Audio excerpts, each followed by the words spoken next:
مظفر آباد bureau chief قاضی تنویر حسین، محکمہ صحت عامہ آزاد جموں کشمیر شعبہ متعدی امراض کے director doctor Farooq Ahmed Awan, D H O Muzaffarabad doctor Abdul Mateen, A D H doctor Qurat ul Ain کی نگرانی میں شعبہ متعدی امراض کی ٹیمیں شب و روز اپنے کام میں مصروف ہیں۔ ضلع مظفر آباد میں اس وقت ڈینگی کا کوئی مریض بھی موجود نہیں۔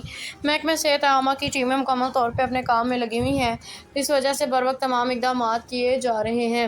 اور اس کے علاوہ چیف ٹیکنیشین عبدالرشید مغل نے بیورو چیف سے بات چیت کرتے ہوئے کہا، تفصیلات بتائیں۔ اس موقع پر Syed Liaqat Hussain Naqvi, general secretary P M S A, Javed Iqbal Awan, مرکزی نائب صدر پی ایم ایس اے ذات کشمیر، نصیر احمد اعوان، مرکزی رہنما پی ایم ایس اے ذات کشمیر اور دیگر سیکٹر انچارج بھی موجود تھے۔ اس سے قبل ایک میٹنگ میں بیورو چیف کو تفصیلات بتائی گئیں۔ کہا کہ محکمہ صحت عامہ متعدی امراض کی روک تھام کے لیے اقدامات کر رہا ہے اور ٹیمیں انتہائی ایمانداری، دیانتداری اور فرض شناسی سے کام کر رہی ہیں، جس کی وجہ سے متعدی امراض پہ کنٹرول ہے۔